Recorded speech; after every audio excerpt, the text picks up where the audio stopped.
사랑합니다. 여러분 모두가 어쩌보면은 과거 언젠가는 저희 아버지였을 것이고 어머니였을 겁니다. 아버지, 어머니 감사합니다. 고맙습니다.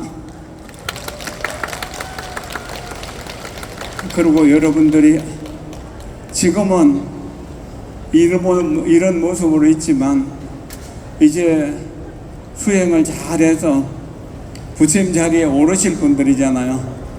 미래의 부처님, 잠재적인 부처님 존경합니다. 자료를 한번 읽어보죠. 예. 귀의하는 기도. 보리수나무 그늘에 고요히 앉아 평화로이 미소 짓는 지혜와 자비의 살아있는 근원이신 부처님께 귀의하나이다. 마음 모아 사는 삶의 길, 치유와 기쁨과 깨달음으로 이끄는 평화의 길이신 다르마에 귀의하나이다. 이해와 사랑으로 지켜주는 수행 공동체, 화합과 해탈을 실현하는 성가에 귀의하나이다. 거룩한 삼보가 저의 가슴 속에 있음을 아옵나니 삼보를 실현하기로 서원하나이다. 사물을 깊이 있게 관찰하면서 마음 모아 숨쉬고 미소 짓기로 서원하나이다. 자비와 연민을 기르고 기쁨과 평정을 수련하고자 중생과 그들의 고통을 이해하기로 서원하나이다. 아침에 한 사람을 기쁘게 해주고 저녁에 한 사람의 슬픔을 들어주기로 서원하나이다. 단순하게 맑은 정신으로 살면서 적은 소유로 만족하고 몸과 마음의 건강을 지키기로 서원하나이다. 가볍고 자유롭기 위하여 검심과 걱정을 놓아버리기로 서원하나이다. 부모님, 스승님, 친구들 그리고 모든 중생들에게 너무나 많은 빚을 지고 있음을 제가 아나이다. 그들의 은혜에 보답하고자 전심전력으로 수련해서 지혜와 자비를 꽃피우고 중생들을 도와 그들로 하여금 온갖 괴로움에서 벗어나게 하기로 서원하나이다. 부처님, 다르마, 성각께서는 부디 저희들의 정진을 수호해 주소서. 이 기도문은 틱나탄 스님의 그 성가에서 하는 기도문입니다. 이것을 이제 저는 많은 바른문 기도문 중에서 가장 좋은 기도문이라고 생각해서 관음사에서는 아침 기도 마치면서 이 예불 끝에 행선축원으로 이것을 매일매일 읽으면서 가슴 속에 새기고 있습니다. 평화로운 길이 있고 또 고통스러운 길이 있다면 여러분들은 평화로운 길로 가겠습니까? 아니면 고통스러운 길로 가겠습니까? 잘 모르겠습니까? 지금까지 여러분들은 행복의 길, 평화의 길, 기쁨의 길, 희망의 길을 찾았죠. 근데 지금 여러분들이 진정으로 평화롭고 행복합니까? 진정으로 비단길, 꽃길을 걸어오셨다고 생각됩니까? 아마도 여러분들이 꽃길을 찾아서 걸어왔는데 꽃길이 가시밭길이 되기도 하고 꽃길이 진흙길이 되기도 하고 꽃길이 함정이 되기도 하고 다른 사람의 올가미에 얽히는 그런 길이 같기도 했죠. 아마 그것 때문에 가슴 아프고 속상하고 가슴 쩌리고 마음속에 불길이 일어나고 답답하고 그렇죠. 내 생각대로 살았는데 내 생각을 중심으로 살았고 내 아는 친구들하고 서로 의논해가면서 살았는데 내가 그렇게 사느라고 애를 썼는데 왜 내 앞길이 가시밭길이었을까? 왜 꽃길을 갔는데 거기 불길이 되었을까?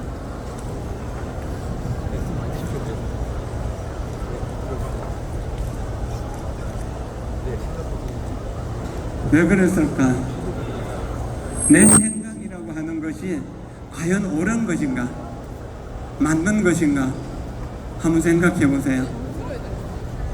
부처님께서는 내 생각을 놓아버리면, 내 생각을 비워버리면 진정으로 행복하다고 했습니다. 화를 나라고 생각하고 짜증을 나라고 생각하고 어려움을 나라고 생각했습니다. 항상 이쪽은 어려운 길, 이쪽은 쉬운 길, 이쪽은 가시밭길, 이쪽은 비단길이라고 생각했습니다. 그런데 저 푸른 하늘에 또 저 넓은 바다에 어느 쪽이 더 좋고 어느 쪽이 더 나쁜 것이 있나요? 그 공에는 그런 것이 없죠. 내 생각이 좋다는 생각, 나쁘다는 생각을 하고 좋다는 길을 갔는데 그쪽이 함정이 되어버렸다는 거예요. 부처님께서는 가장 우리가 원하는, 보통 사람들이 원하는 가장 행복한 조건을 다 가지고 탄생하셨죠. 바로 왕궁에서 왕자로, 황태자로 탄생하셨잖아요. 그래서 최고의 스승을 만나서 최고의 공부를 했고 또 최상의 행복의 조건들을 다 갖추었잖아요. 근데 그것이 행복이 아니었다는 이야기입니다. 부처님 탄생하시면서 하신 말씀 여러분들 기억하시죠? 천상천하 유아독존, 천상천하 유아독존. 자, 그날 정반왕을 아버지로 마야부인을 어머니로 탄생하신 그분만 천상천하 유아독존일까요? 만약 그렇다면 부처님은 대단한 독선자겠죠. 아니죠. 여기 천상천하 유아독존 아닌 분 있나요? 부처님이 고귀하신 분이라면 우리 모두도 다 고귀하다는 이야기입니다.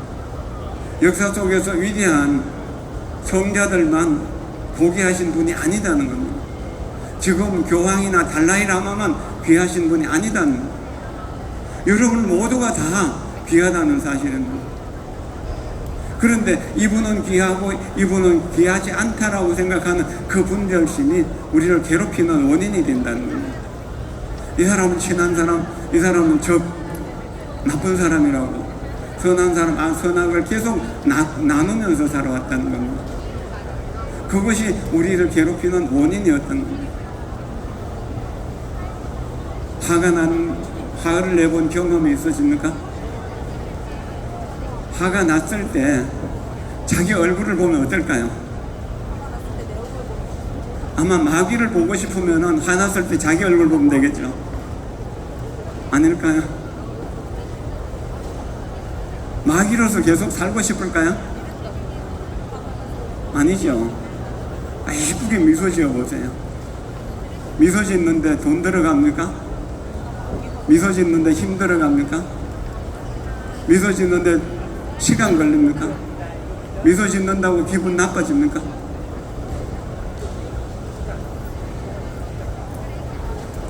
미소 짓는다고 뺨 얻어맞습니까? 그런 일 없죠. 미소 짓는 데는 돈 한 푼 안 들고 힘 하나 안 들고 서로가 좋은 일이잖아요. 부처님이 어느 날 법문을 하기 위해 가지고 법자에 다 앉아 계셨는데 한 신도가 아주 아름다운 연꽃 한 송이를 선물하셨습니다. 요즘도 행사장에서 꽃다발 정정하고 가는 거 있잖아요. 그 꽃을 이렇게 들어 보였어요. 그런데 그 100만원 대중 중에서 부처님 뭘 사주신 거야 하면서 다 망연자실하고 있었어요. 말씀도 안 하시고 꽃 하나 들고 계시니까. 그런데 마가섭 존자가 그 꽃을 보고 빙그레 웃으셨어. 영산에선 거염하라고 하는 하두입니다. 그러니까 부처님께서 나의 정법완장과 열반 모심을, 나의 모든 깨달음의 보물을 마가섭에게 전한다라고 하셨어요. 여러분들이 곱게 미소 지으면, 미소 짓고 있다면 부처님의 정법을 받을 수 있는 자격이 있다는 겁니다. 능력이 있다는 겁니다. 미소 짓는데 돈 드는 것도 아니고 힘드는 것도 아닌데 왜 그걸 못합니까? 세금 냅니까? 아니잖아요. 아침에 일어나서 눈을 뜨면 첫 번째로 해야 될 일, 바로 미소 짓는 일입니다. 침대에서 눈을 버뜩 뜨는 순간 어린아이의 얼굴, 미소 짓는 얼굴을 보거나 생각하거나, 또는 그 사진을 눈에 보이는 곳에 붙여놓으면 좋겠죠. 또 그 내가 가장 좋아하는 사람의 얼굴, 미소를 붙여놓고 그걸 보면서 고요에 앉아서 평화로이 미소 짓는 부처님을 생각하고 부처님의 얼굴을 보면서 보리수나무 그늘에 고요에 앉아 평화롭게 미소 짓는 부처님, 그러면서 나도 부처님처럼 미소 지어야 돼. 오늘 하루 24시간이라는 따끈따끈한 시간을 난 선물로 받았다. 이 선물로 받은 4시간을 미소 지으면서 가장 평화롭고 행복하게 만들어 가야겠다고 다짐하는 겁니다. 매일매일 받는 24시간이라는 선물, 저처럼 나이가 들어보면 그 시간 얼마나 아쉬운 건가를 알게 됩니다. 지금이라는 시간 얼마나 귀한 시간인가. 여러분들이 지금까지 황금이 가장 좋다고 황금을 찾아서 다녔죠. 그리고 여기 음식 뷔페들이 여기 많이 있던데, 음식 소개하는 사찰 음식, 거기서 가장 맛있는 게 뭘까요? 뭐 이런 음식 저런 음식 있지만 거기에 빠지지 않고 들어가는 거 바로 소금이죠. 소금이 없으면은 음식 맛을 낼 수가 없잖아요. 그 소금보다 귀한 것이 지금이고, 황금보다 더한 것이, 더 귀한 것이 지금이다라고. 우리는 우리가 내는 화보다 더 귀한 존재라. 우리는 우리가 겪는 고통보다 더 귀한 존재라는 사실을 자각하십시오. 이거 얼마나 쉽습니까? 비단길이 있다면 비단길을 걸어가면 되잖아요. 교회 가시밭길을 걸어야 할 이유가 있습니까? 미친 코끼리처럼, 성난 물소처럼 이렇게 활활 타오르는 불길이 그냥 막 폭발할 것 같은 그런 상황이 된다 하더라도 우리 마음 속에는 여전히 사랑이 남아 있습니다. 그 사랑은 불길을 끌 수 있고 미친 코끼리를 잡을 수 있습니다. 화의 불길을 끌 수 있다면 우리 그것은 그 길로 가야 되잖아요. 그리고 평화롭게 나무들이, 푸른 나무들, 또 푸른 풀들이 있는 이런 초원을 평화롭게 걸어가는 부처님과 부처님의 제자들을 생각해보고, 그러면서 우리도 따라 걸으면 되는 거잖아요. 근데 걸으면서 마음에는 평화, 얼굴에는 미소, 마음에는 평화, 얼굴에는 미소. 지금 여기가 극락정토다. 지금 여기가 극락정토다. 지금 여기가 극락정토다. 만약 지금 여기가 극락정토가 아니라면 세상 어디를 가더라도 극락정토는 만나기 어려울 것입니다.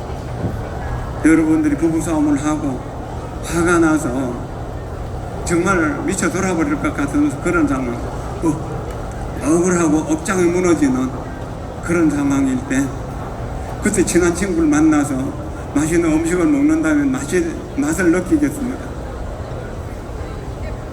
부부싸움하고 친정에 가서 엄마에게 하소연을 하면서 그 엄마 품에 안겨 있으면 평화롭겠습니까?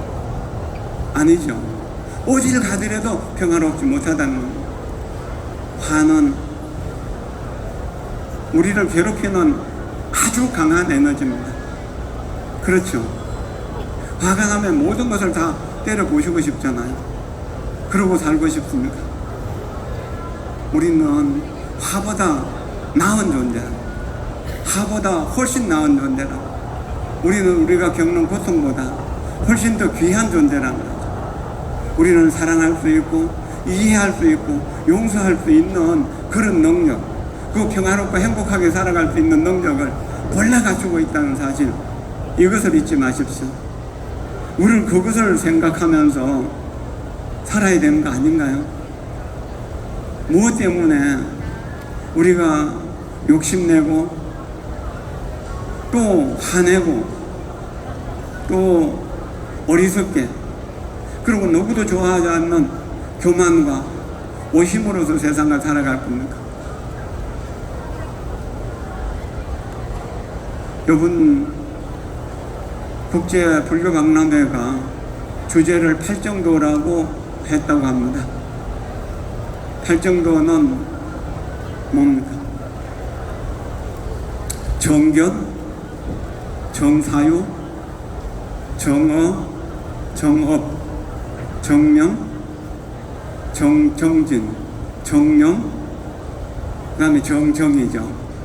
이 중에서 가장 중요한 것이 뭘까요?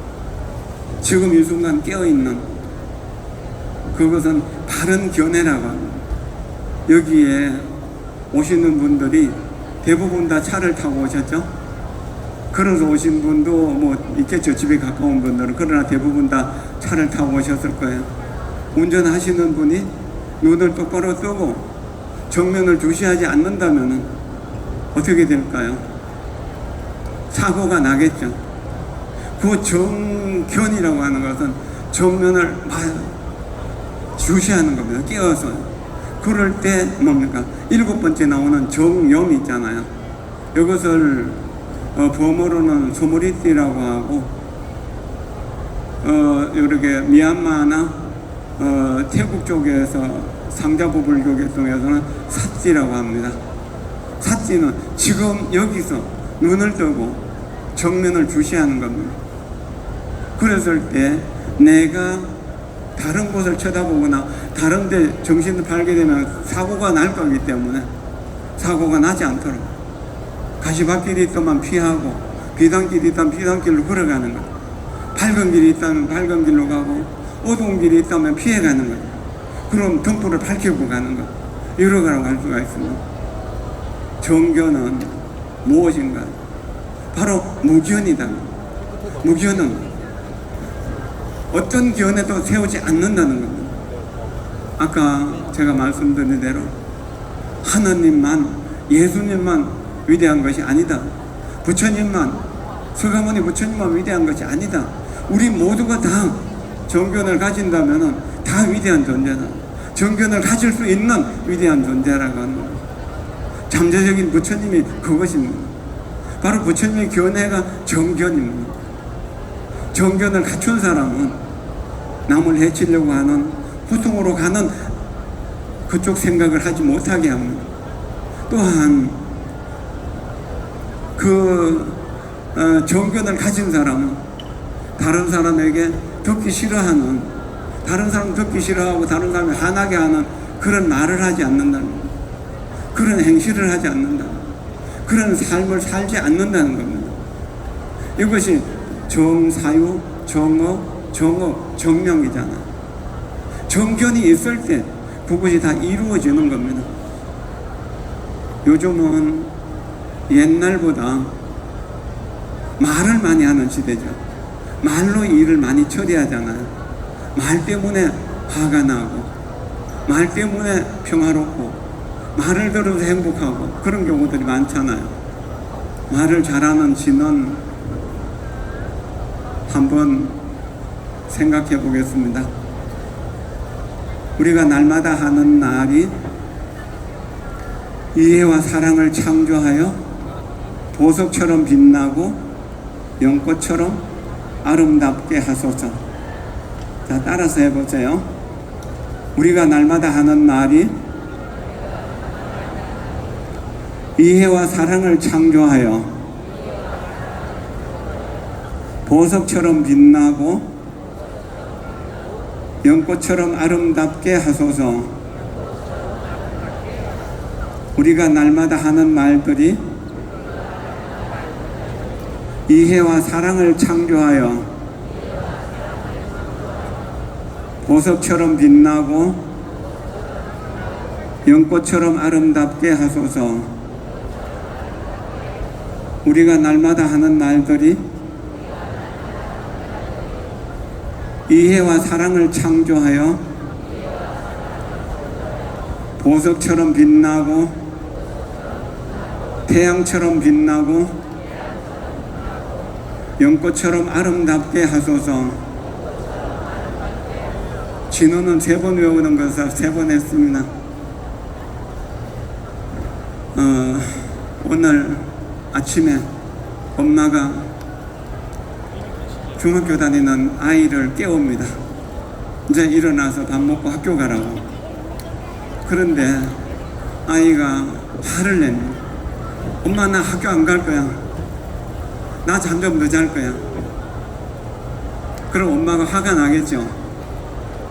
근데 현명한 엄마라면 이 아이가 며칠간 시험 공부하느라고 밤새웠어. 그런데 어제 학교 갔다 오다가 비를 만났어. 그래가지고 감기에 걸렸는지도 몰라. 너무 피로가 뭐가 되는지 몰라 하면 뭡니까? 그래 좀 더 자 하면서 다독거려 줄 수 있겠죠. 이것이 바로 이해라고 하는 겁니다. 그럼 이해가 없을 때 화가 났죠. 이해가 하면서 다독여주고 이불을 덮어주고 좀 더 자라고 하는 것은 사랑을 표현하는 겁니다. 이해가 있을 때 사랑할 수 있게 되는 겁니다. 우리는 대체적으로 오해 속에서 삽니다. 오해는 정말로 많은 고통을 만들어내고, 오해는 많은 슬픔을 만들어내고, 오해는 미움과 원망을 많이 만들어냅니다. 그렇지 않습니까? 그러나 이해는 사랑과 행복과 평화와 기쁨을 만들어냅니다. 그래서 이해하는 만큼 사랑할 수 있고, 사랑하는 만큼 행복해진다는 겁니다. 집 앞에다가, 문 앞에다가요, 이런 말을 쓰고 주십시오. 이해로 사랑을 열어요 라고. 또 한쪽에는 사랑으로 행복을 열어요 라고. 이해로 사랑을 열어요, 사랑으로 행복을 열어요. 이해로 사랑을 열어요, 사랑으로 행복을 열어요. 문 열고 닫을 때마다 그것을 늘 보고 따라서 한다면 이해하기 위해서, 사랑하기 위해서, 행복하기 위해서 살아간다는 그 사실을 알게 될 것입니다. 오늘은 어쩌면 내 지금까지 살아온 날의 마지막 날이기도 합니다. 오늘, 내일보다 내 생이 먼저 올 수도 모르기 때문에 내 생이 온다면 오늘 마지막 날이잖아요. 그리고 오늘 내 남은 생애의 첫 번째 날입니다. 오늘은 귀한 날입니다. 정말로 귀한 날입니다. 지금의 황금처럼, 황금보다 소금보다 귀하다고 하면 오늘은 이 일생일세에서 가장 귀한 날이라고. 바로 오늘보다 더 귀한 날은 없다는 겁니다. 아침마다 오늘은 화내지 않겠습니다. 이해하고 사랑하겠습니다. 밤 12시 돼도 오늘 결혼 기념일인데 남편은 오지도 않아요. 전화해도 연락이 안 돼요. 1시가 돼도 연락이 안 해요. 맛있는 저녁을 준비하고 뭔가 축제를 위해서 준비했는데 남편 연락도 안 돼. 새벽 2시도 연락이 안 돼요. 들어오지도 않아요. 화도 나고 걱정도 되고 그렇잖아요. 그러는데 2시 반이나 돼가지고 술에 잔뜩 취해가지고 문을 발로 쿵쿵 차면서 온 이웃이 다 망신스럽게 시끄럽게 들어옵니다. 자, 이때 현명한 아내라면 어떻게 해야 될까요?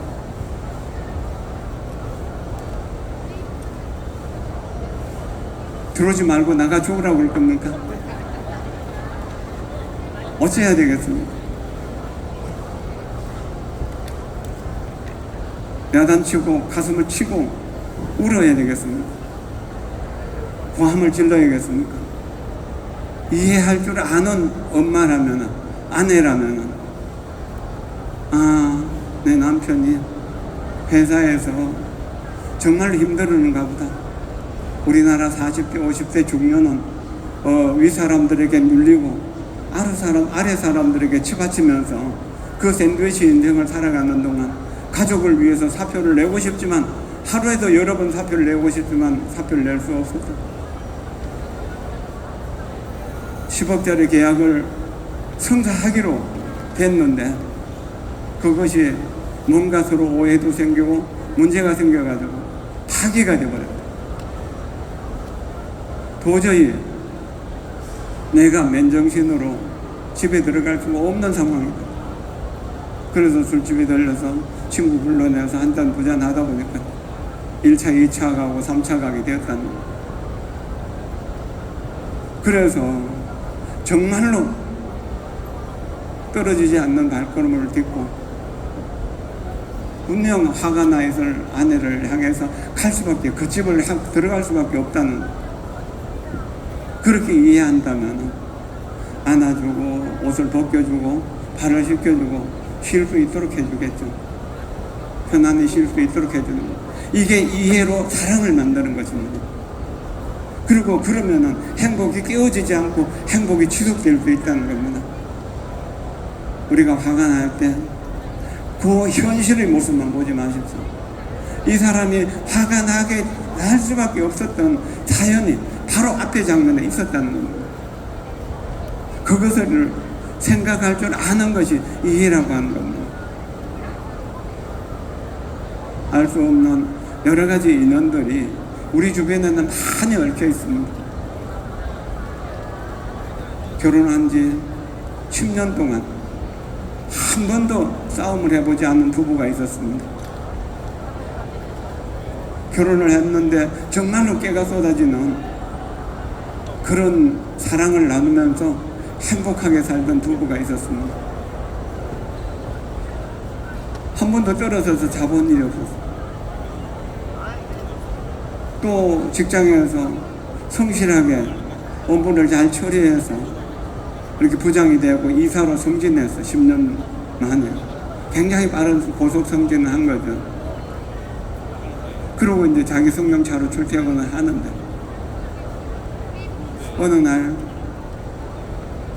회사에 갔다가 집으로 돌아오는데 자기 부서의 어린 여직원이 버스를 기다리는데 버스 줄이 한없이 길에 서 있다는 겁니다. 그래서 차도 밀리고 해서 이렇게 이제 차문을 열고 인사를 하고 어디로 가느냐 하니까 자기 집하고 방향이 비슷하더라는 겁니다. 그래서 그 아가씨를 옆자리에 태우고 집까지 태워다 주고 집에 들어왔습니다. 그런데 집에 들어오니까 한 번도 화를 내지 않고 오면은 반갑게 인사해 주던 그 아내가 잔뜩 화난 상태로, 짜증난 상태로 말도 안 하고 버릇통하게 있는 거예요. 왜 그러냐고 해도 말도 안 하는 거예요.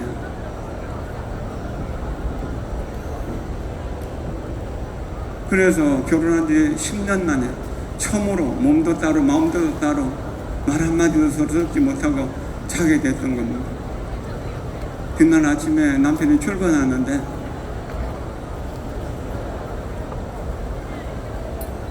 평소 같으면 포옹해주고 잘 다녀오라고 인사했을 텐데요.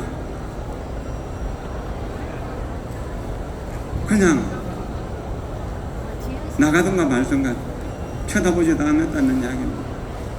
그러고 남들 출근하고 1시간 좀 있다가 전화가 온 겁니다. 아무개 이사님 집입니까? 맞습니다. 지금 여기 병원입니다. 당신 남편이 병원에 있으니까 빨리 와보라고. 그래서 급하게 병원으로 가니까 병실로 가는 것이 아니라 영안실로 가더라고요.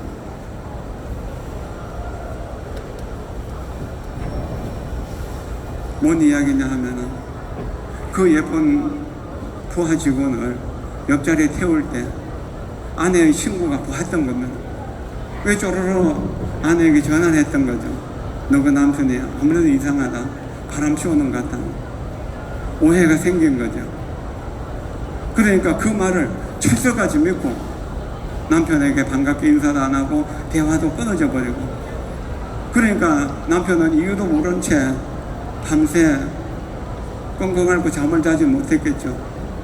그리고 아침 인사도 제대로 못 받고 또 아침도 제대로 못 먹고 출근하는 동안에 밤에 잠을 못 잤으니까 졸았겠죠.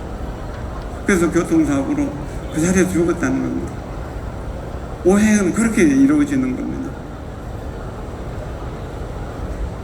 사실을 알고 보면 아무것도 아닌데 일이 사람이 죽고 사는 문제까지 생긴다는 이야기입니다. 질문을 하시는 분 있으면은 제가 나는 이런 문제로 오해하고 있었다, 또는 화가 나 있었다, 어찌하면 좋겠습니까? 라고 하는 분 있으면 제가 그 질문에 답을 하겠습니다. 평소에 뭐 질문하실 거 있으면 손 들고 말씀해 주십시오. 행복 만트라를 한번 생각해 봅시다. 가족끼리 모여서요, 늘 아침마다 그렇게 하면 좋을 거예요. 사랑하는 당신이 내 곁에 있군요. 내 곁에 있는 당신을 사랑합니다. 사랑하는 당신이 내 곁에 있어서 참 행복합니다. 당신의 건강과 행복과 성공을 위해 최선을 다해 기도하며 돕겠습니다. 사랑하는 당신이 내 곁에 있군요. 내 곁에 있는 당신을 사랑합니다. 사랑하는 당신이 내 곁에 있어서 참 행복합니다. 당신의 건강과 행복과 성공을 위해 최선을 다해 기도하며 돕겠습니다. 이것을 아내가 남편에게, 남편이 아내에게, 부모가 자식에게, 자식이 부모에게 그렇게 해주는 가정이라면 그 가정이 평화로울까요? 행복할까요? 아니면은 불행할까요? 서로 갈등할까요? 뭐 어렵습니까? 사랑하는 당신이 내 곁에 있군요. 내 곁에 있는 당신은 사랑합니다.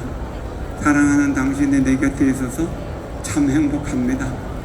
당신의 건강과 행복과 성공을 위해 최선을 다해 기도하며 돕겠습니다.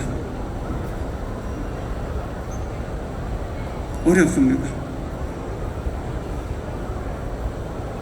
말을 안 하면 모르거든요. 사랑한다는 말을 해야 됩니다. 죽는 순간까지 가족들에게 사랑한다고 말도 못하면서 다른 여자에게, 다른 남자에게 사랑한다고 이야기하면 그 집안이 어떻게 행복해질 수 있겠습니까? 어떻게 평화로워질 수 있겠습니까? 정견이 있다면 사랑한다는 말을, 당신의 행복과 성공과 건강을 위해 기도하며 돕겠습니다라는 말을 결코 어렵게 생각하지 않을 것입니다. 쉽게 생각할 수 있을 것입니다. 이것이 행복 만트라예요. 행복 진언입니다.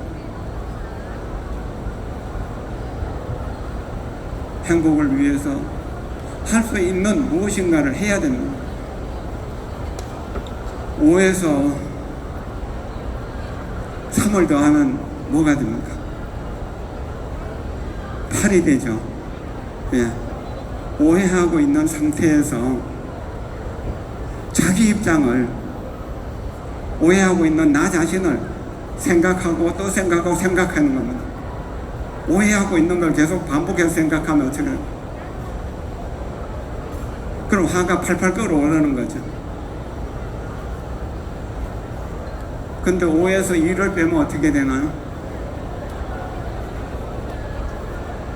5에서 2를 빼면 3을 빼면 2가 되죠. 오해하고 있는 상태에서 상대편의 입장을 생각하고 또 생각하고 또 생각해 보면 이해할 수 있다는 말입니다. 내 입장을 생각하면 처음 말씀드렸잖아요. 내 생각이 고통의 근원이라고. 내 생각이 고통으로 가는 가시밭길이라는 거예요. 내 생각을 버리라고 하는 거예요. 아상을 버리라고 그러잖아요. 건강경에서. 그러면 상대편을 이해할 수 있는 마음이 생긴다는 거예요. 2에서 2를 더하면 4가 되죠. 이해하고 또 이해하면 사랑할 수 있다는 말이죠. 이해하고 또 이해하면 사랑할 수밖에 없다는 이야기예요. 우리는 이해와 사랑을 창조하는 생각, 말, 행동, 이 삼업을 늘 생각해야 됩니다. 그럼 태양보다 더 밝고 보석보다 더 빛나고 값진 연꽃보다 더 아름답고 향기로운 내 삶이 이루어질 수 있다는 겁니다. 이것이 좀 값진 내 인생이 아니겠습니까? 부처님께 100번 절을 해도 1000번 절을 해도 3000번 절을 해도 부처님이 너 소원이 뭐냐고 대답해 주는 부처님이 있던가요? 내가 너 소원 들어줄게 하는 그런 부처님의 응답을 들어보셨습니까? 못 들어보셨죠? 자, 그런데 여러분들이 여기 좀 어린 학생들도 있는 것 같은데 아버지의 어머니에게 아침에 일어나서 부처님께 절을 하는 것처럼 한 번만 절을 해보세요. 그럼 어머니 아버지가 돌로 만든 분이 아니라면 너 왜 그러냐? 바라는 게 뭐냐?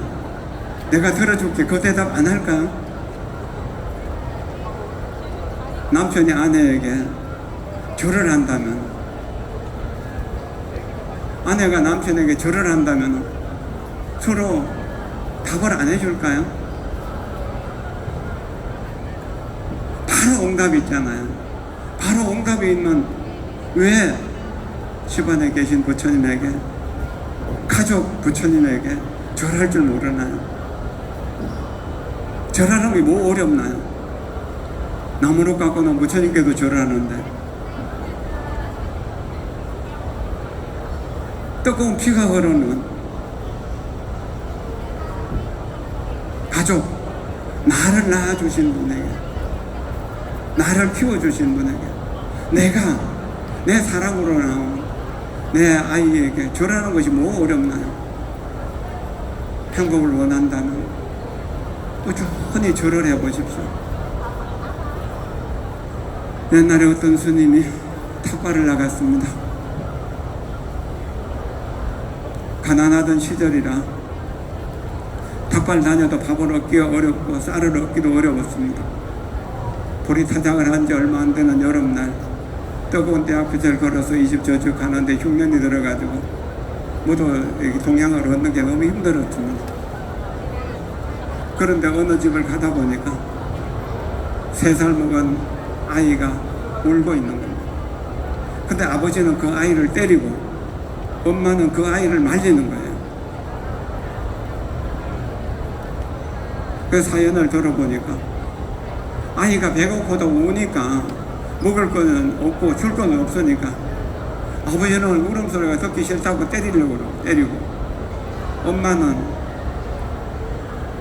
때리는 아빠를 말리면서 아이를 안아주는 겁니다. 그 소리를 듣고 그 닭발하러 간 스님은 걸망을 내려놓고 그 아이를 향해서 엎드려서 절을 하는 겁니다. 한 번 하고, 두 번 하고, 세 번 하고, 5번 하고, 10번 하고, 한참 절을 하는 걸 보니까 이제 때리던 아빠도 못석하고 또 말리던 엄마도 안절부절을 어쩔 수 없죠. 그래서 절하는 스님을 부추기면서 왜 이 아이에게 절을 합니까? 그러니까 그 스님은 내가 수행을 좀 해서 사람의 얼굴을 보면은 이 사람 미래에 대해서 내가 예견할 수 있는데 예저인으로 관상을 보니까 이 아이는 바로 미래에 30년 후에 이 나라의 훌륭한 정성이 될 거라고. 그래서 미래의 정성에게 절을 한다고 그랬던 겁니다. 그리고 스님은 가시고 아이는 아버지는 어떻게 했습니까? 아버지 어머니는 더 많은 노력을 해서 아이에게 좋은 선생님을 붙여서 먹여주고 입혀주고 가르쳐서 그렇게 공부하는 동안에 이 아이는 미래의 정성이 될 거야 하는 주문을 계속 외웠겠죠. 그렇게 해서 과거에 시험 칠 때마다 장엄하고 장원 급제를 했죠. 요즘 같으면 행정고시 들어가게 되고 합격하게 되고 그 다음에 고속 승진해가지고 빨리 굉장히 젊은 나이에 정성이 되었다는 겁니다. 자, 그 아이가 원래 정성될 것 같았을까요? 어쩌면은 그런 건 몰랐을지도 모릅니다. 그러나 이 아이에게 미래의 정성이 될 거야 라고 하는 씨앗을 심어준 겁니다.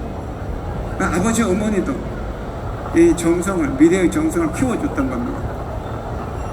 아까 말씀드렸죠. 처음 시작할 때 여러분들은 어쩌면 다 나의 아버지였고 어머니였을 거라고. 전생에 무수 억급 동안 눈회하는 동안에 나의 아버지고 어머니다.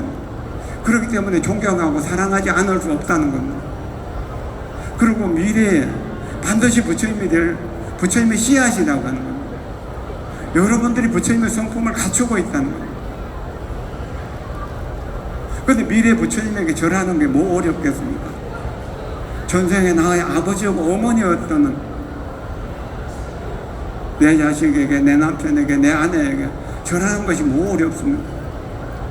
절을 하면서 소원을 빌어보십시오. 아니면 소원을 빌지 않더라도 소원은 이미 절 속에, 그 동작 속에 들어있을 거잖아요. 내가 가시밭길을 가겠다고 소원하면 가시밭길을 가면 됩니다. 가시를 치워가면서 뒤 사람들이 비단길을 갈 수 있도록 내가 가시밭길을 치우고 비단길을 깔아줄 수 있는 능력이 된다면, 그러나 그런 능력이 안 된다면 부처님이 깔아놓은 비단길을 찾아가야죠. 이번 생에 가야 할 길을 보여주신 부처님께 귀하나이다. 부처님께 귀한 나는 빛과 아름다운 길을 봅니다. 빛은 지혜의 빛이죠. 천만개의 태양보다 더 밝은 지혜의 빛, 이것이 법정명이에요. 그럼 내가 눈을 뜨고 그 길을 가는 것은 자덕명이에요. 부처님이 아무리 오라 해도 난 거기 싫어요, 거기는 가시밭길이에요, 이렇게 생각한다면 안 갈 것이고, 정견, 바른 눈을 뜬 사람이라면 분명히 부처님 길을 따라가겠죠. 그건 자유와 평화와 행복의 길을, 해탈의 길인 그 부처님이 가르치는 길이라고 하는 겁니다. 화합과 깨달음 속에 살아가는 성가 공동체의 길이라고 하는 겁니다. 이런 삼보의 길을 따라가기만 하면 우리는 그와 같이 될 수 있다는 겁니다. 아이가 원하는 미래의 목표를 정하고 그 목표를 이룰 수 있다는 확신을 심어주기에도 바쁜데, 그 아이에게 짜증내고 화내고 그 아이가 잔소리라고 할 만한 그런 소리를 계속 듣게 만드는 것이 뭐 그렇게 좋은 일이겠습니까? 훌륭한 어머니는 자식에게 공부해라, 공부 잘해야 된다는 말을 한 번도 안 하는 엄마들이라고 성공한 많은 분들이 그렇게 이야기했습니다. 몸으로 보여주셨던 거죠. 말로 가르쳐 주는 것을 언교라고 그러고, 몸으로 보여주는 것을 신교라고. 서정은 몸으로 모범을 보여주시는 거예요. 내 삶이 바로 내 길이다. 내 삶이 바로 내 가르침이다. 아이가 자라나면서 나는 우리 어머니같이 사랑스러운 여인이 되고 싶어요. 나는 우리 어머니 같은 여인과 결혼하고 싶어요. 나는 우리 아버지처럼 훌륭한 남자로 존경받으면서 살 거예요. 내 모델은 바로 아버지고 어머니예요. 딸은 나는 아버지 같은 남자를 만나서 결혼할 거예요. 그런 소리를 아이들이 자연스럽게 할 수 있도록 그런 어머니가 되고 그런 아버지가 되어야 된다는 겁니다. 천수경전에 이런 말씀이 있죠. 7만억 부처님의 어머니이신 준제보살 마하설께 귀의합니다. 7만억 부처님의 어머니이신 준제보살 마하설께 귀의합니다. 우리 모두가 다 부처님이 될 수 있는 가능성이 있다면 부처님이 될 수 있는 가능성을 내가 기억하고 내 남편이, 내 아내가 부처님이 될 수 있도록, 관세음보살이 될 수 있도록 내 아들, 딸이 부처님처럼 훌륭한 사람이 될 수 있도록 그렇게 기도해야 된다는 겁니다. 선생님을 잘 구슬러가지고 시험지를 얻어가서 아이에게 가르치고 그렇게 하는 엄마가 어떻게 아이를 훌륭하게 키워내겠습니까? 남을 괴롭히고도 내가 행복할 수 있다고 생각하는 그런 마음 속에 어떻게 행복이 들어오겠습니까? 남을 무시하고 남을 깔보고 남을 없이 여기는 그 마음에 어떻게 다른 사람의 사랑이 나에게 들어올 수 있겠습니까? 부산은 바다의 도시죠. 바다는 뭡니까? 모든 물이 다 모이는 곳이죠. 바다는 물을 사양하지 않는다란 말이 있죠. 해불량수라고.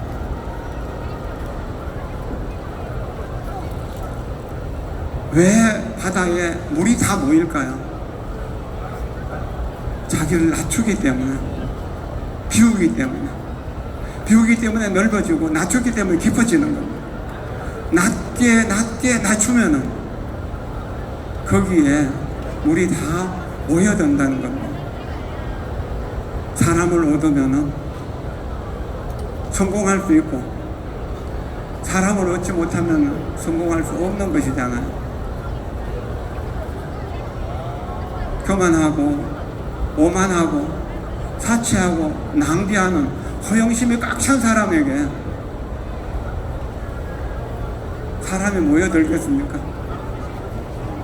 좋은 인연은 좋은 운명을 만듭니다. 좋은 인연이 무언가요? 부처님처럼 부귀영화를 다 버리고 고행의 길을 걸었던 그것이 자기를 낮춘 모습이거든. 건강경에서 부처님이 1250명의 아라한 제자들과 함께 사위대성으로 걸식하러 간 성인 중에 성인이시고 하늘 중에 하늘인 가장 거룩한 부처님께서, 그 부처님께서 어떻게 빈 그릇 하나 들고 누더기를 입고 나무지 문만 앞에 서서 밥을 빌릴 수 있는가? 이것을 왜 다이아몬드 경전이라고 하는 다이아몬드 수트나 건강경의 첫머리에 그 이야기로 시작할까요? 그것이 바로 아상을 비운 모습이에요. 아상이 없으면 인상도 없고, 인상이 없다면 중생상, 소자상도 역시 없는 것이잖아요. 그래서 제1 법회인유본에서 건강형 이야기를 다 마쳤다고 해도 어른들이 그렇게 말씀하셨던 겁니다. 겸손한 사람에게, 친절한 사람에게는 주변에 좋은 이웃들이 많죠. 좋은 친구들이 많이 모이게 되잖아요. 그러나 교만하고 오만한 사람들은 욕심 많고 내 것을 아끼고 남의 것을 욕심내는 사람에게 친구도 모이들지 않게 되죠. 돈이 좀 있다 하더라도 그 언제 날아갈지 모르는 거잖아요. 그리고 검소하게 살면서 내 자신에게는 검소하고 절제하는, 내 자신에게는 서리발처럼 대하면서 남들에게는 봄바람처럼, 봄 햇살처럼 따뜻하게 대하는 그런 사람들, 거기에 좋은 사람들이 모여드는 거죠. 돈을 벌었던 것을 나는 적게 쓰고 나는 좀 검소하게 살면서 내 이웃과 사회에 어려운 사람들을 많이 돕는 그런 사람이 된다는 그 보독장자, 부처님의 그 정법을 가장 많이 도와주셨던 분이 바로 그 수사자 장자고, 그분은 남들 가난하고 불쌍하고 외로웠고 썰썰한 아이들과 노인들, 어려운 사람들을 도와줬던 그것을 업으로 삼았기 때문에 큰 부자로 살 수 있었던 겁니다. 아나타 핀데카라고 하는 이름, 그것을 번역하면 급고동이야. 고동, 외로운 사람, 그 외로운 아이들을 고라고 그러죠. 부모가 일찍 돌아가신 경우. 그 다음에 젊은 사람이 이렇게 돌봐줄 수 없는 그런 자식이 없는 노인들을 독이라고 그래요. 홀로 계신다고. 그게 독거 노인이라고 하잖아요. 그게 고아, 외로운 노인들, 이런 분들을 도와주는 것을 업으로 삼았다는 겁니다. 그래서 수만큼의 재산을 소유할 수 있었던 겁니다. 부처님을 만나고 부처님이 너무너무 존경스럽고 거룩해서 우리가 사는 동네에 부처님 모시고 싶어가지고 그 왕이 소유하고 있는 그 왕이 전쟁을 통해 가지고 땅을 많이 얻게 되는데, 그 이 전쟁을 중심으로 했던 사람 기타태자라고 하는, 기타태자가 소유했던 그 땅을 기타태자를 설득해갖고 팔으라고 했습니다. 하도 와서 팔으라고 하니까 귀찮아서, 만약에 그 땅에다 황금을 덮는다면 난 황금 덮인 만큼 팔겠다고 그렇게 이야기한 겁니다. 안 팔겠다는 이야기죠. 그러니까 그 말을 수달타 장자는 듣고 집에 가서 창고를 열어가지고 수레수레 금을 실어다가 까는 겁니다. 금을 깔아 나가는 게 정말 대단하거든요. 그러니까 기타대다가 이 땅을 사서 뭘 하려고 그러냐, 금을 깔아서 땅을 사서 뭘 하려고 하느냐, 부처님을 모시고 싶어요. 부처님이 여기에서 설법을 하시고 부처님의 위대한 제자들이 수행할 수 있는 공간 만들기 위해서 그렇게 말합니다. 그러니까 내가 이 땅을 기정하겠다.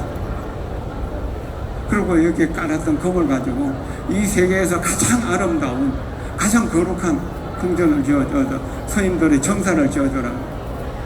그렇게 해서 사리불존자의 지혜와 그 수달타 장자의 재산을 가지고 설계해가지고 가장 훌륭한 정사를 짓고, 거기에서 25년 25번이나 안거를 하셨다는 겁니다. 부처님께서.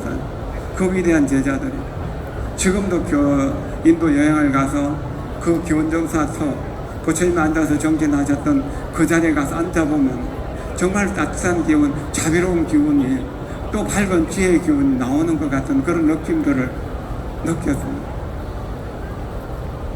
여러분들이 뭘 위해서 살 겁니까?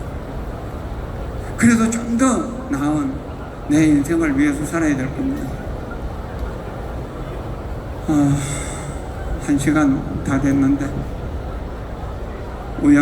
이런저런 행설수설 하다 보니까 시간이 다 됐습니다. 질문하실 분 없죠? 있습니까?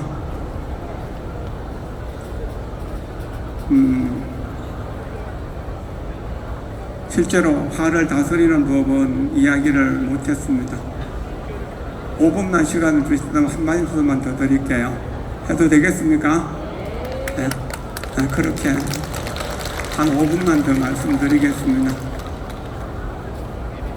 아이를 키워보신 어머니, 아버지들 많이 계시네요. 이 아버지 어머니들이 가난하고 어려운 신 나라를 부강하게 만들기 위해서 허리띠를 졸라매고 그렇게 일하셨잖아요. 밤낮 없이. 그래서 우리나라가 부자가 되었다는 겁니다. 아이를 키울 때요, 아이가 울면은 어떻게 합니까? 어떻게 합니까? 그 엄마는 아이를 꼬집고 때립니까? 아니죠. 안고 달래주죠. 자장가를 불러주잖아요. 끓어오르는 분노, 활활 타오르는 불길 같은 그 분노는 우는 아기와 같아요. 아기를 달래주는 마음으로, 마음에는 평화, 얼굴에는 미소로 달래주세요. 또 연꽃 같은 미소로 사랑 담아 말하기, 그 연꽃 같은 미소로 사랑 담아 말하기로 아이를 달래주세요. 근데 그런 에너지가 있다면 달래주기가 쉽겠죠. 그러나 그런 에너지가 없다면 달래주기 어렵죠. 정견이 있고 정념이 있다면, 그 정념을 정진한다면, 선법과 자비로운 마음과 복된 마음을 정진한다면 그럴 수 있는 인연이 생깁니다. 배가 아프거나 이빨이 아프거나 다리를 다쳐서 아프거나 이렇게 아파본 경험이 있습니까? 아파본 경험이 있죠. 아플 때 배가 아프면 배를 잘라냅니까? 팔이 아프면 팔을 잘라냅니까? 잘라낼 수 없죠. 가능한 살릴 수 있는 데까지 살리려고 할 거잖아요. 화도 내 몸이 아픈 것 같아, 내 마음이 아픈 거거든요. 그러면 잘라낼 수가 없어요. 아기를 달래는 마음으로 배를 약을 먹던가 또 이렇게 따뜻한 찜질을 해주던가 해갖고 달래줘야 되죠. 머리가 아플 때도 그렇고 이빨이 아플 때도 그러잖아요. 화가 다른 것이 아니라 어디서 나왔나요? 내 마음에서 나왔잖아요. 왜 내 마음에서 나온 줄을 알기 때문에 내가 그 마음을 다스려야 된다는 겁니다. 하나는 이유, 하나는 원인은 1000가지 10,000가지일지도 모릅니다. 그러나 그 화를 다스리는 마음은 하나, 오직 마음을 잘 다스리면 됩니다. 마음을 알면 됩니다. 정견 하나만 있으면 나머지 뒤에 7가지는 다 따라오게 되어 있습니다. 정사유 속에 정견이 있을 수 있고 정어 속에 정견이 있을 수 있습니다. 그러나 정견을 놓쳐버리면 다른 건 전부 잘못됩니다. 만약에 우리가 색안경을 끼면 어떻게 될까요? 세상이 전부 빨간 안경을 끼면 빨갛게 보이고 까만 안경을 끼면 까맣게 보일 거잖아요. 그건 제대로 보는 게 아니거든요. 이 사람은 미운 사람이야, 이 사람은 좋은 사람이야, 사랑스러운 사람이야 라고 하는 그런 생각을 가지는 것이 정견을 깨트리는 삿된 소견을 갖는 것입니다. 투명한 겁니다. 자기가 사랑하는 사람의 사진을 거울에다 붙여놓고 거울을 보면 어떻게 나요? 내 얼굴 제대로 비치나요? 볼 수가 없죠. 근데 우리는 내가 좋아하는 사람의 사진을 붙여놓고 또는 내가 미워하는 사람의 사진을 붙여놓고 미워하는 생각, 좋아하는 생각을 계속 키워나가는 거예요. 그런 분별을. 그렇기 때문에 문제가 된 겁니다. 자, 누가 우리 집에다 불을 지르고 도망간다면 빨리 불을 꺼야 될 건가요? 아니면은 그 방화범이라고 생각되는 사람 따라가야 될 건가요? 어찌해야 될까요? 따라가서 잡아야 되나? 그 사이에 우리 집은 다 불타버릴 텐데 불을 끄는 것이 더 중요하다는 겁니다. 나에게 화가 일어나도록 내 마음속에 불을 지르는 사람이 있다면 그 사람하고 그 사람 보복한다고 해서 문제가 해결될 것은 아닙니다. 내가 안아주고 내가 내 마음을 다스려야 됩니다. 화가 날 때는 가능한 말을 하지 말고 자기 숨결만 바라보십시오. 내가 숨을 들여쉬고 있구나, 내쉬고 있구나. 내 사랑의 기운을 가지고 내 마음속에서 일어나는 화를 다스릴 거야. 훌륭한 엄마의 마음으로 다스린다는 겁니다. 우리는 부처님이 될 수 있는 능력을 갖고 있잖아요. 그 능력으로서 마귀를 제압한다는 마음으로 그렇게 할 수 있는 것 아닌가요? 그렇게 노력해 보세요. 가능한 일입니다. 불가능한 일은 아닙니다. 과거의 부처님이 부처님이고 과거의 조사들이 조사라면 우리도 부처님이 될 수 있고 우리도 조사가 될 수 있다는 거예요. 미래의 부처님 자리는 내 자리다. 미래 조사의 자리는 바로 내 자리라는 거예요. 부처님의 마음으로 내 마음을 삼고 위대한 스승의 가르침으로 내 삶을 이끌어간다면 내 삶은 분명 평화롭고 행복하게 살아갈 것입니다. 한 가지만 더 말씀드릴게요. 내가 오늘 몽둥이로 나를 화나게 하고 나를 속이고 나에게 거짓말을 해서 나에게 화의 불을 질렀던 사람을 향해 가지고 그 사람을 몽둥이로 힘껏 때렸습니다. 그 사람이 초죽음이 되도록 맞아서 쓰러졌습니다. 피를 흘리며. 그 맞은 사람은 엄청나게 화가 나고 억울하고 속상하겠죠. 그러나 때린 사람은 과연 편안하게 발 뻗고 잘 수 있을까요? 가해자의 고통에 대해서 생각해 보셨습니까? 피해자의 고통은 공감하기가 쉽습니다. 그러나 가해자의 고통은 공감하기가 어렵습니다. 그리고 피해자는 어느 정도 시간이 지나면 그것을 마음을 다스리는 어떻든 해서 빨리 잊혀질 수가 있습니다.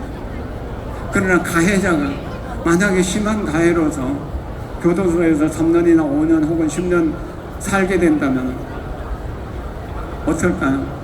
그 고통은 말로 다 할 수 없고, 만약에 내가 살인자라면 내 주변에 있는 내 친구나 내 부모나 형제나 모두가 다 나를 등지고 떠날 것이잖아요. 가해자에는 그런 괴로움이 많다는 이야기고, 그리고 괴로움이 오래 간다는 이야기고, 괴로움이 크다는 이야기.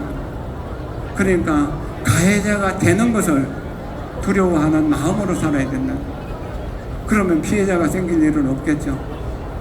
이해하는 만큼 사랑할 수 있고 사랑하는 만큼 행복해지는 것입니다. 내 말이 이해와 사랑을 창조하여 보석처럼 빛나고 연꽃처럼 아름답게 하소서. 사랑하는 당신이 내 곁에 있군요. 내 곁에 있는 당신을 사랑합니다. 사랑하는 당신이 내 곁에 있어서 참 행복합니다. 당신의 건강과 행복과 성공을 위해 최선을 다해 기도하며 돕겠습니다. 지금 이 순간 경이로운 순간, 지금 이 순간 신비로운 순간, 지금 이 순간 무한한 가능성을 실현할 수 있는 시간입니다. 이 백스코 국제 불교 박람회를 준비해 주신 많은 분들, 불교방송, 불교신문, 우리 이제 스님들과 또 부산불교연합회, 부산 조계종 불교연합회, 그 밖에 모든 분들, 또 오늘 이 자리에 앉아서 끝까지 재미없는 이야기를 들어주신 여러분 모두를 진심으로 존경하고 사랑하면서 여러분들의 탐욕과 분노와 어리석음, 교만과 사견으로 지은 모든 죄업은 내가 대신 다 받고 제가 지금까지 수행한 공덕이 있다면 여러분들에게 아낌없이 다 나누어 드리겠습니다. 여러분 모두를 진심으로 존경하고 사랑하면서 여러분 모두가 언제나 평화롭고 행복하게 이 나라를 번성시켜주고 이 가정을 빛나게 해주시기를 바랍니다. 고맙습니다. 감사합니다. 네, 고맙습니다. 혹시 스님께 질문하실 분이 계신가요? 오늘 지연 스님께서 화를 다스리는 법. 네, 지금 손 드셨는데 마이크 갖다 드리겠습니다. 여러분 잘 들으셨나요? 반갑습니다. 진정으로 스님께서 스님의 길에 가시게 된 이유 한 개랑 정말 행복한 삶을 살고 계신지 그게 궁금합니다. 네. 스님으로 가신 이유 한 가지, 네. 그 다음에 지금 현재로서 스님의 삶이 정말 행복하신지 그게 궁금합니다. 네, 보기에 제가 불행해 보입니까? 혹시라도 궁금해서 그렇습니다. 내가 사견을 가질 때 악한 행위를 했을 때 나는 불행한 것을 많이 느꼈습니다. 그래서 부끄러워하고 죄스럽게 생각하며 참여하며 살고 있습니다. 저는 세상에 살아갈 수 있는 능력이 아무것도 없습니다. 그래서 출가의 길이 비단길이라고 생각하고 그 길을 54년 동안 걸어왔는데 한 번도 후회를 해본 일이 없습니다. 내 주변에는 많은 스승님들이 계십니다. 그런 위대한 스승님을 만날 수 있었고 그 스승님의 가르침을 받을 수 있었던 것은 큰 행운인데요. 여러분들이 한 300억이나 500억 복권 당첨됐다면 엄청 기분이 좋겠죠. 전 그거보다 더 큰 복권을 매일매일 순간순간 하늘에서 황금이 쏟아지는 것처럼 그렇게 큰 보석 부처님 가르침을 들으면서 배우면서 전하면서 사는 것이 행복일 거라고 생각했습니다. 무비컨 스님, 도보사에 계시는 무비컨 스님께서 화엄경을 한 장 한 장 넘길 때마다 다이아몬드가 쏟아지는 것 같다고 했습니다. 제대로 된 진실한 믿음과 간절한 발언으로 정진한다면 그 믿음과 원력이 있다면 우리가 만나는 모든 사람이 부처님처럼 귀하고 우리가 펼쳐서 읽는 경전 한 글자 한 글자가 다이아몬드보다 더 귀하다는 사실을 알게 될 것이고 그래서 우리는 가시밭길 또는 불타는 길보다는 비단길, 꽃길, 보석이 깔린 그러한 고속도로보다 더 좋은 그런 길을 갈 수 있을 것이라고 여겨집니다. 머리 깎고 싶은 분이 있으면 저를 찾아오십시오. 고맙습니다. 감사합니다. 네, 고맙습니다. 오늘 스님